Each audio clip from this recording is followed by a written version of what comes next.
ভেড়া আসলে এটা যারা রাখালরা লালন পালন করে, যাদের অনেক ফ্লক থাকে, তাদের একটা সুবিধা যে ভেড়ার একটি প্রথমটা যেদিকে যায় পিছনে সবগুলো কিন্তু একই দিকে, যে এই জন্য রাখালকে কিন্তু ভেড়া মেনটেন করা খুব সহজ হয়। এছাড়া যে কোনো ধরনের খাবারকে এটা সহজেই হজম করতে পারে, যেটা অন্য অ্যানিম্যাল ছাগল বা তারা পারে না। এই জন্য ভেড়াকে আসলে রেয়ার করা খুব সহজ।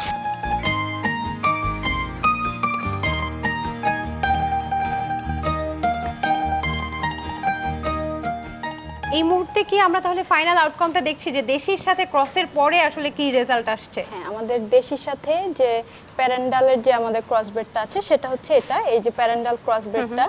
তো আমাদের এই প্যারেন্ডাল ক্রসব্রেডের মেইন বৈশিষ্ট্য যেটা, এদের উলগুলো দেখেন আমাদের দেশি ভেড়ার উলের মতো কিন্তু না। হ্যাঁ, আচ্ছা। আমাদের বিদেশি ভেড়ার যে উলগুলো আছে, হ্যাঁ দেখেন অনেকটাই কিন্তু সফট এবং খুবই সাদা। ও, তাহলে ভবিষ্যতে এই উলগুলোতে বাণিজ্যিকভাবে চাষ করার সুযোগ আছে আমাদের। আচ্ছা, ক্রসটা মেইনলি করেছি গ্রোথ রেটটাকে ইমপ্রুভ করার জন্য। হ্যাঁ, এই অ্যানিমেলটার 1 বছরের ওজন ছিল 24 থেকে 25 কেজি। হ্যাঁ, এখন এটা আমাদের এটা 4-5 বছর হয়ে গেছে। এটা আমাদের ফার্স্ট জেনারেশনের অ্যানিমেল, প্যারেন্টাল ক্রসব্রিডের। তো আমাদের দেশি যে ভেড়া থাকে, দেশি ভেড়ার ওজন কিন্তু এত বেশি থাকে না। দর্শক, আসলে কিন্তু দেশি ভেড়া যদি আপনি চিন্তা করেন তাহলে কিন্তু এত ওজন থাকে না সাধারণত, কিন্তু এই ভেড়াটা দেখুন স্বাভাবিকের তুলনায় অনেক বড়। আমরা যেমন প্যারেন্টাল দেখেছি আর একটু বড়, তার তুলনায় ছোট হলেও কিন্তু বেশ ভালো মাংস। এটা 5 বছর বয়স হয়েছে, এটার ওজনটা কত হয়েছে? 35 থেকে 40 কেজি হবে। 35 থেকে 40 কেজি। আচ্ছা, আমরা যদি দেশি ভেড়া বলি 1 বছরে তার ওজন কত হতে পারে?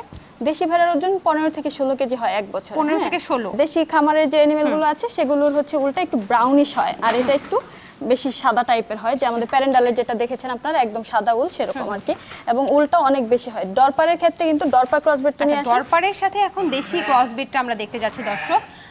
এই জাতগুলো কিন্তু এখন পর্যন্ত অবমুক্ত। এই যে এই জাতগুলো যেগুলো দেখাচ্ছি সেগুলো কিন্তু এখন পর্যন্ত অবমুক্ত হয়নি।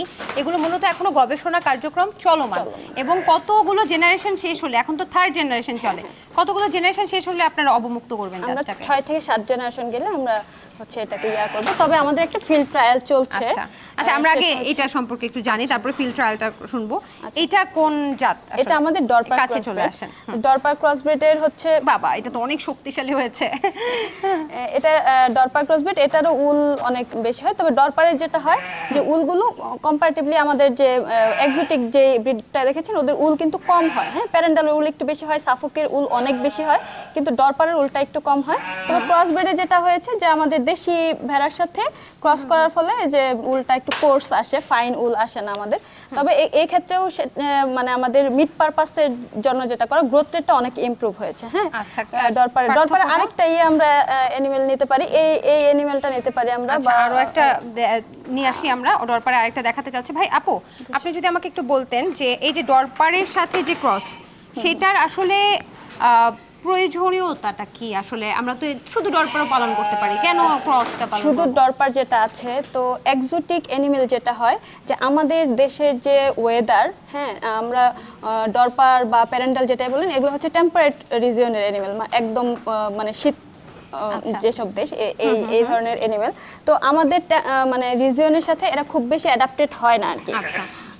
এবং এদের যে আপনি যদি ফার্মার লেভেলে যান, ওরা নর্মালি কি চিন্তা করবে যে আমাদের প্রফিট হচ্ছে কিনা। তো বিদেশি ভেড়াটা আমাদের মানে কস্ট ইফেক্টিভ হয় কম, যার জন্য আমরা ক্রসটা নিয়েছি। এটার মেইনটেনেন্স অনেক মানে সুবিধা হয় আর কি। দারুণ। এই যে এটা সম্পর্কে আপনি কিছু বলেন আমাকে। এটাও আমাদের ডরপার ক্রসব্রিড। এদের উলটা দেখবেন যে মানে আমাদের একদম পরিষ্কার একটা উল, বাহ, খুব সাদা এবং খুব সফট একটা উল কিন্তু পাচ্ছি। কিন্তু এর উলটা কিন্তু কিছুটা কম থাকবে, প্যারেন্টালের চেয়ে কিছুটা কম, অনেক বেশি না। আমাদের দেশির চেয়ে এটার যেহেতু গ্রোথ রেটটা অনেক ভালো আসতেছে, তো আমরা এটা নিয়ে আশাবাদী যে 6 থেকে 7 জেনারেশন গেলে আমরা হচ্ছে এটা একটা ব্রিড হিসেবে ডিক্লেয়ার করতে পারবো। নেক্সট কোনটা আমরা আরেকটা ক্রসব্রিড দেখি, সাফোকের যে ইয়াটা, এটা হচ্ছে ওদের মেইন যে আমাদের স্টকে দেখেছেন যে ওদের মুখ এবং পায়ের জায়গাটা কালো থাকে, এবং এদের ক্রসেও কিন্তু এই বৈশিষ্ট্যটা এসেছে। ধরে ধরে বুঝাবেন মানে কি কি ব্যতিক্রমতা? এই যে এদের মুখটা দেখেন, অন্য আপনারা যে দুইটা ক্রস দেখেছেন সেখানে কিন্তু কালো ভাবটা ছিল না। হ্যাঁ, এবং আমাদের দেশি ভেড়ার যেটা, সেখানেও কিন্তু কালোটা নেই, একটা ইয়াতে আছে জেআরবি, মানে যমুনা রিভার বেসিন আমাদের একটা ইয়া আছে, রিজিয়নের অ্যানিমেল আছে, সেখানে হচ্ছে মুখটা কালো থাকে। কিন্তু এমনিতে কিন্তু যদি ওভারঅল যে আমাদের উপকূলীয় জাতের ভেড়া আছে সেখানে কিন্তু মুখে বা কোনো কালোটা পাই না স্পট আমরা। থাকে না। হ্যাঁ, হ্যাঁ। কিন্তু সাফোকের যেহেতু মুখ এবং পায়ে কালো দাগটা থাকে, পাটাও কি সেক্ষেত্রে- কালো হয়েছে তার? হ্যাঁ, আচ্ছা, তো আচ্ছা। মানে কোট কালারটা এই জন্য কিছুটা কালো এসেছে আর কি। আচ্ছা। উলগুলো কিছুটা কালো আসছে। উল্টো অনেক বেশি হয়েছে আপু, আপনি মানে প্যারেন্টালের মতোই কিন্তু দেখতে পাচ্ছি অনেক বড় বড়। সাফোকে অনেক বেশি উল হয়। নরমাল যে আমাদের এক্সোটিক যে সাফোক আছে বিদেশি ভেড়া, সেখানেও সাফোকের অনেক বেশি উল থাকে। হ্যাঁ, পার শেয়ারিং এ আমরা দেখা যায় এক একটা অ্যানিমেল থেকে এভারেজে 1.5 থেকে 2 কেজি করে উল পাই। মানে শেয়ারিং মানে কাটার, হ্যাঁ, কাটার কাটা, পরে। কাটা। আচ্ছা, আপনি একটু ওজনটা সম্পর্কে একটু বলেন। এটা তো ওজন মাশাআল্লাহ, বয়স কত এটার? এটা বয়সে 4-5 কেজি। এই আমি যে অ্যানিমেল গুলো দেখালাম সবই আমাদের ফার্স্ট জেনারেশন। 4-5 বছর। আচ্ছা, তাহলে এটার ওজন এক বছরে কত হতে পারে? আমাদের এক বছরের ওজন এগুলোর 23 থেকে 24 কেজি, 24 থেকে 25 কেজি এভারেজে যদি বলি এরকম আচ্ছা, আসছে। ওজনে দেখতে পাচ্ছি তিনটাই একদম কাছাকাছি সেম আসছে আমাদের। হ্যাঁ, আমরা আমরা যেমন সায়েন্টিফিক্যালি বলি যে আমরা হচ্ছে নন সিগনিফিকেন্ট ডিফারেন্স পেয়েছি তিনটার আচ্ছা। ক্ষেত্রে। হ্যাঁ, যখন নন সিগনিফিকেন্ট ডিফারেন্স আসে তখন আসলে স্পেসিফিক্যালি আপনার বলার কোনো সুযোগ নাই যে এটার চেয়ে এই ব্রিডটা ভালো বা এটার চেয়ে এই ব্রিডটা ভালো। এগুলো যখন আপনারা রিলিজ করবেন তখন তো খামারিরা আসলে অনেক বেশি পরিমাণে ভেড়া পালন করা শুরু করবে, কি বলেন? হ্যাঁ, ভেড়া এমনিতেও অনেকেই পালন ছেড়ে দেন। করে, তবে হচ্ছে যে যেহেতু এদের গ্রোথ রেটটা কম হয় এবং মাংসটা নরমালি মানুষ একটু মানে কম পছন্দ করে, এই জন্য খামারিরা কিছুটা কম পছন্দ করে ভেড়া রেয়ার করতে। কিন্তু আমরা ক্রসের ভেড়া দিয়ে একটা ফিল্ড ট্রায়াল করছি এবং আমরা 3 জন খামারিকে কিছু অ্যানিমেল দিয়েছি আমাদের ধামরাই উপজেলাতে। তারা খুবই আগ্রহী এবং আরও মানে তারা চাচ্ছে এবং তারা যে রেয়ার করছে এটা খুব অল্প দিন হয়েছে দেওয়া হয়েছে, সেখানে আমাদের মানে খামারিরা খুব খুশি যে এত বড় হচ্ছে আমাদের মানে ভেড়ার কালার প্লাস হচ্ছে যে সাইজটা এত ভালো আসছে এবং কালারটাও আপনারা দেখলেন যে খুব সুন্দর আসছে। তো খামারিরা খুব আগ্রহী আর কি। একদমই তাই। অসংখ্য ধন্যবাদ আপু আপনাকে, আপনি ভালো থাকবেন। আপনিও ভালো থাকবেন।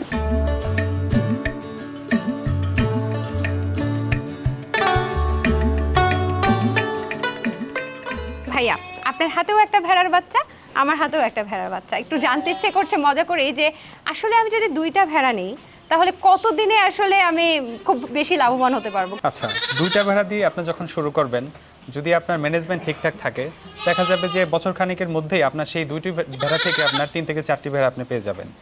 আর যদি আপনি সেটা আরও এক্সটেন্ড করতে চান, দেখা যাবে যে আপনি সাধারণত 1 বছর পর থেকে লাভ হওয়াটা শুরু হয়। আচ্ছা আচ্ছা, তাহলে কয়টা পাঠার সাথে কয়টা পাঠি রাখা যেতে পারে? সায়েন্টিফিক্যালি আমরা যেটা বলি যে 20টি পাঠির সাথে 1টি পাঠাই যথেষ্ট।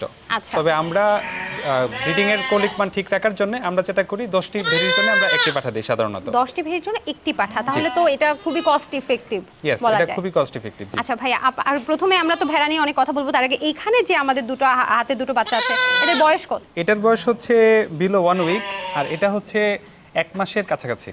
আচ্ছা, 4-5 দিন বয়স হবে মনে হচ্ছে হ্যাঁ, এটাকে এটা দেখে। 4-5 দিন আর বয়স এটা হবে। হচ্ছে 1 মাসের কাছাকাছি। এখন ভালো ভেড়া বা এটা সুস্থ কিনা বাচ্চাটা কিভাবে বুঝবো? আর বাচ্চার যত্ন নিয়ে যদি কিছু বলতেন আচ্ছা, সায়েন্টিফিক্যালি। এই বাচ্চাটা আপনি সুস্থ কিনা প্রথমে যেটা বুঝবেন, আপনি বাচ্চাটা হাতে নিয়েছেন, এটা ক্রমাগত শব্দ করছে, ডাকছে, তার মাকে ডাকছে। এই ডাকাডাকিতে আপনি বুঝবেন যে ভেড়াটা মোটামুটি সুস্থ আছে প্রথমত। আর এটার নাকের দিকে দেখবেন, এই যে নাকের যে চারপাশটা, এটা যদি একটু ভেজা ভেজা থাকে তাহলে ভাববেন যে এটা ঠিকঠাক আছে। আচ্ছা। তারপর চোখ দেখবেন যে চোখটা ঠিকঠাক আছে কিনা। চোখটা যদি ডিবিং থাকে তাহলে একটা ডিবিং বলতে? চোখের চাউনিটা ঠিক না থাকে, চোখ দিয়ে পানি টানি পড়তে থাকে বা একটু ড্রাইনেস থাকে, তাহলে আপনি বুঝবেন যে একটু অসুবিধা আছে এটা। অসুবিধা আছে। আচ্ছা, যখন একদম ভূমিষ্ঠ হয় বাচ্চাটা, একসাথে তো দুটো বাচ্চাও দেয় আমাদের দেশীয় ভেড়াগুলো, এবং এই মুহূর্তে যে সেটটাতে আছে সেটা কিন্তু দেশীয় ভেড়া সেট। আর সেই সময়টা আসলে কি কি করা উচিত সায়েন্টিফিক্যালি, আপনারা কি বলেন? আচ্ছা, বাচ্চা হওয়ার সময় মেইন যে প্রবলেমটা থাকে, অনেক সময় আপনারা জানেন যে আমাদের দেশি ভেড়াগুলো হাই পলিফিকেসি মিনস হচ্ছে একসাথে 2টা বা 3টা বাচ্চা দেয়। তো তখন বাচ্চাটা যখন প্রসব যখন শুরু হয় আর কি, তখন অনেক সময় ডিফিকাল্টি হয়ে যায়। অনেক সময় বাচ্চাটা সাইজে একটু বড় থাকে, 2 বা 3টা বাচ্চা থাকে, তখন এই বাচ্চাটাকে বাইরে ইনজেক্ট করাটা কঠিন হয়। তখন আমাদের যারা প্রান্তিক খামারি বা আমাদের যারা ভেড়া নিয়ে কাজ করেন, তাদের উচিত হচ্ছে ওই সময়টাতে পাশে থাকতে হবে এবং হচ্ছে যদি কোনো পারচুয়েশন ডিফিকাল্টি হয় হেল্প করতে হবে। আই মিন হচ্ছে একটু টেনে হাতটা হাইজিনিকলি ধুয়ে একটু টেনে একটু বের করতে হবে। আর ওর নাভি টাভি কাটা? হ্যাঁ, তারপর হচ্ছে নাভিটা কাটার প্রয়োজন নাই, এটা হচ্ছে মা নিজেই ইনস্ট্যান্টলি সেটাকে হচ্ছে আপনার লিকিং করে পরিষ্কার করে দেবে ইনস্ট্যান্টলি। যেটা করতে হবে সেটা হচ্ছে তাকে ধরে একটু প্রথমবারের মতো মায়ের দুধটা একটু খাওয়াতে হবে। কারণ প্রথমে আপনারা জানেন যে কোলোস্টামের সিক্রেশন হয়, যেটা শাল দুধ বলি আমরা, এটা মানুষই বলেন আর অ্যানিমেল খেলেন সবার ক্ষেত্রেই খুবই গুরুত্বপূর্ণ। একটা মা আর একটা বাচ্চা রাখা হচ্ছে সঠিক নিয়ম, কারণ তাই। হচ্ছে বাচ্চাটা চাপা পড়তে পারে অথবা তার মায়ের দুধটা সঠিক মতো খেতে পারবে না। আমরা এখানে জায়গা সংকুলনের জন্য সবগুলো একসাথে রেখেছি ঠিকই, কিন্তু আইডিয়াল নিয়মটা হচ্ছে যে একটা ভেড়ির সাথে শুধু তার বাচ্চা একটা প্যানে থাকবে, এটা আলাদাভাবে কতদিন থাকবে। থাকবে? এইটা রাফলি হচ্ছে যে 1 মাস পর্যন্ত আমরা এইভাবে রাখি। 1 মাস পরে যখন সব ঠিকঠাক হয়েছে, বাচ্চাটা একটু সাইজে বড় হয়েছে, তখন এই সমস্যাটা হয় না। আচ্ছা আচ্ছা, তাহলে 1 মাস যদি রাখে, প্রথমে কতদিন আসলে শুধু বাচ্চা এবং মাকে রাখবে এবং কতদিন হচ্ছে পুরো শেডের মধ্যে বাচ্চা মা সহ রাখবে, মানে অনেকগুলো সহ? আচ্ছা, এটা হচ্ছে আমরা সাধারণত বাচ্চার সাথে মা থাকে 90 দিন। আচ্ছা, নিয়ম হচ্ছে, আইডিয়াল নিয়ম হচ্ছে 90 দিন বা 3 মাস। 3 মাস হচ্ছে বাচ্চা এক্সক্লুসিভলি শুধু মার ফিডিং করবে। বাচ্চা তখন হালকা সবুজ ঘাস এগুলো খেতে শিখবে, কিন্তু আসলে সম্পূর্ণ খাবার শিখবে না। তো 90 দিন পার হয়ে গেলে পরে আর অসুবিধা হয় না, বাচ্চা নিজে সাস্টেন করতে পারে। দারুণ দারুণ। আর কোনো তাকে যে বিভিন্ন অন্যান্য খাবারটা কত মাস বয়সে দিতে হবে? অনেক সময় হয় কি যে আমাদের দেখা যায় যে মায়ের দুধ থাকে না, বা যদি 3টা বাচ্চা একসাথে হয় দুধটা কম থাকে, সেই ক্ষেত্রে আমরা সাজেস্ট করি হচ্ছে মিল্ক রিপ্লেসার। এটা বাজারে খুব সহজে কিনতে পাওয়া যায়, বা আমাদের ফর্মুলা আছে, আপনারা চাইলে নিজেরাও সেটা বানিয়ে নিতে পারবেন, খুব ইজিলি পাওয়া যায়। আর আমরা এখানে যেটা করি, যদি কোনো মায়ের দুধ থাকে না বা মায়ের দুধে কোনো ডিজিজ থাকে বা দেখা যায় যে ম্যাস্টিডিস হয়ে গেছে, তখন অন্য ভেড়া থেকে আমরা দুধ কালেক্ট করে বাচ্চাটাকে সময় মতো খাওয়াই দিই। আচ্ছা, আমরা আরো বিষয়গুলো জানবো, আসলে দেশীয় ভেড়া কতটুকু বাংলাদেশের জন্য বা প্রান্তিক কৃষকদের জন্য কতটুকু সম্ভাবনাময়, সেই বিষয়টা জানবো। তবে এখানে বাচ্চাদেরকে দিয়ে দিই মায়ের কাছে, না হলে অনেক চিৎকার করছে না? আচ্ছা ভাইয়া, ওই পাশে তো আরো দেশীয় ভেড়া আছে, তাহলে ওই পাশটা হাঁটতে হাঁটতে আমরা একটু দেখে হ্যাঁ, আসি। sure. চলুন।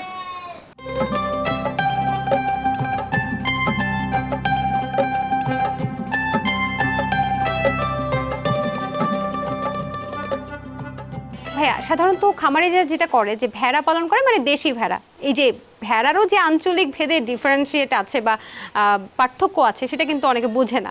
তো আপনারা নিশ্চয়ই এটা নিয়ে গবেষণা করছেন, তো এটা যদি আমাদেরকে একটু বুঝিয়ে বলতেন। আমাদের দেশে জিওগ্রাফিক্যাল মানে বিভিন্ন জিওগ্রাফিক্যাল লোকেশনে 4 ধরনের ভেড়া পাওয়া যায় আমাদের দেশে। যেমন যদি বলি যে আমাদের কোস্টাল একটা শিপ আছে, আমাদের যে কোস্টাল যে রিজিয়নটা, উপকূলীয় যে রিজিয়নটা, ওখানে আমাদের এই ভেড়াগুলো পাওয়া যায়। এই ভেড়াগুলো ওই এলাকার অভিযোজন ক্ষমতা সম্পন্ন। আচ্ছা, সেটা কি আমাদের এখানে আছে? আমরা হ্যাঁ, কি সেটা আমাদের দেখাতে আছে, পারি? আমরা সেটা দেখাতে পারবো। আচ্ছা। এই পাঠাটার যেটা হচ্ছে যে এটার যে কালারটা ক্রিমি হোয়াইট থেকে হোয়াইটিশ হবে।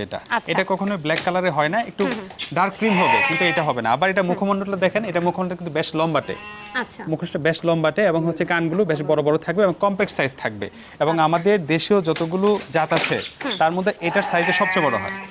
আচ্ছা, এটার ওজন কত হতে পারে একটা পূর্ণবয়স্ক পাঠার?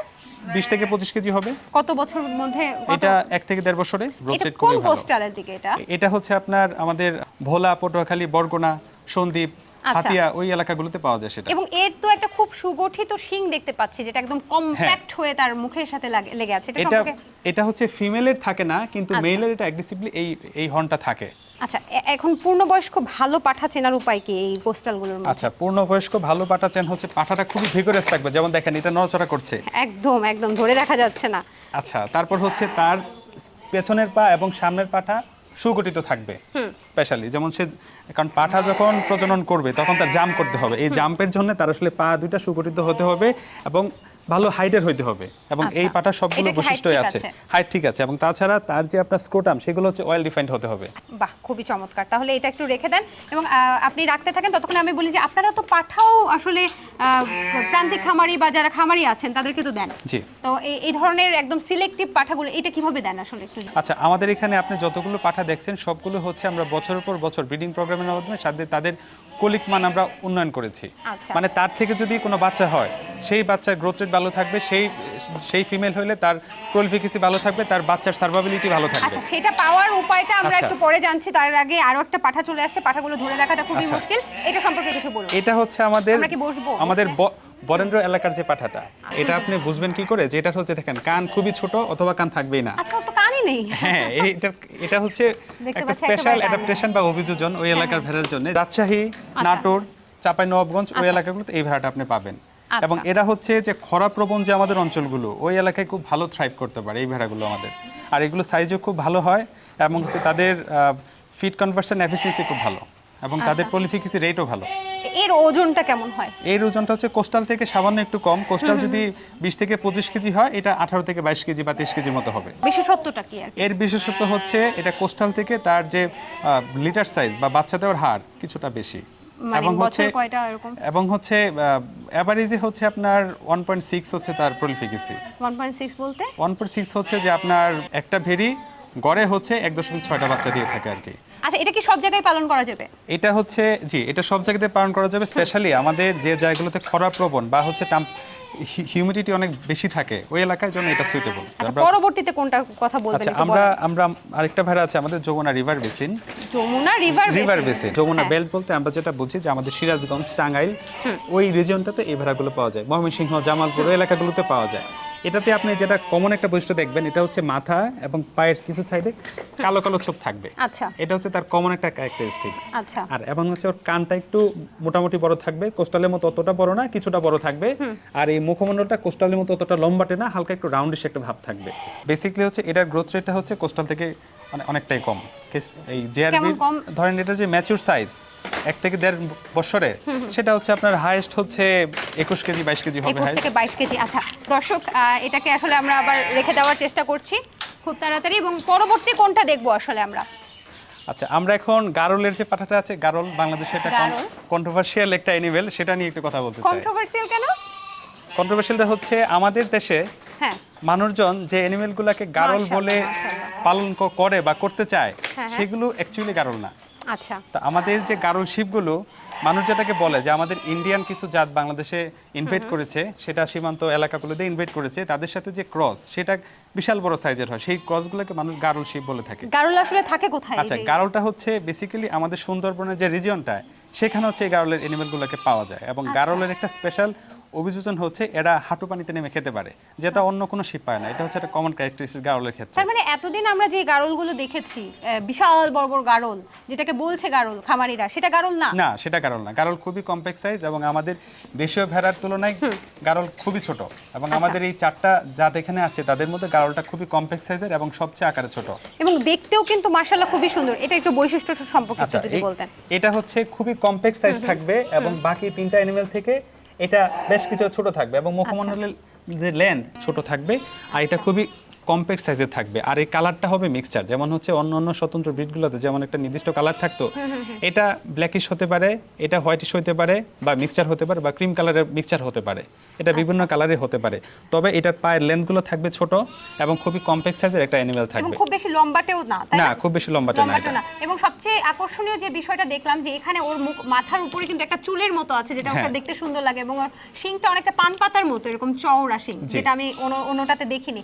তো এইটার একটু বলছেন যে সবচেয়ে কম ওজন গারল, জানি আমরা বিশাল বড় না, বড় ওজন গারলের হয়। সবচেয়ে কম ওজন হলেও গারলের স্পেশাল একটা বৈশিষ্ট্য আছে কি- যে কি এটা হচ্ছে বৈশিষ্ট্য? বাচ্চা দেওয়ার হার অত্যন্ত বেশি।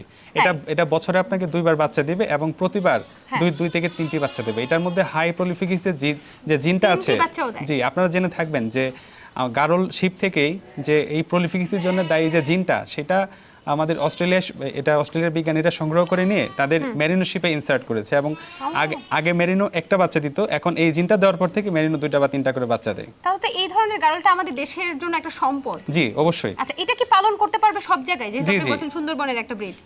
এটা খুবই অ্যাডাপটিভ একটা অ্যানিমেল এবং হ্যাঁ। এটা হচ্ছে খুবই অল্প ফিড খেয়ে বেঁচে থাকতে পারে তাই? এবং একটা হার্শ এনভায়রনমেন্টে সার্ভাইভ করার সব এবিলিটি এটার আছে। এটা কি খাবারের কোনো চাহিদা পরিবর্তন আছে, মানে অন্য কিছু খায়? না, এটা আমাদের দেশীয় ভেড়া যা খায় এটা সবই সে দারুণ, খাবে। দারুণ। সর্বোচ্চ ওজন কত হতে পারে? এটা সর্বোচ্চ ওজন 19 কেজির মতো হতে পারে। 19 কেজি।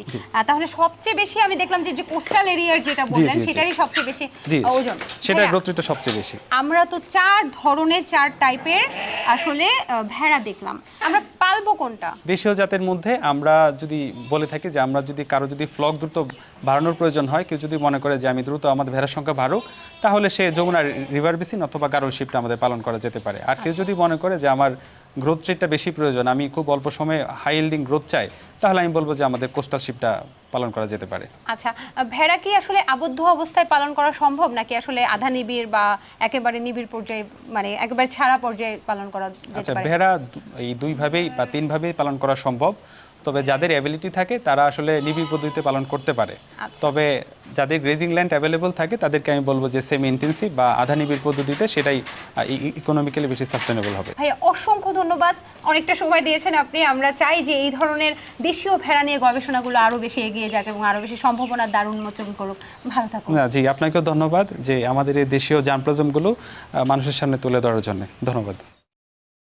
কৃষি বিষয়ে যে কোনো তথ্য জানতে ও জানাতে লিখতে পারেন এই ঠিকানায়। দীপ্ত কৃষি, প্লট 7/A/গ, তেজগাঁও শিল্প এলাকা, ঢাকা 1208।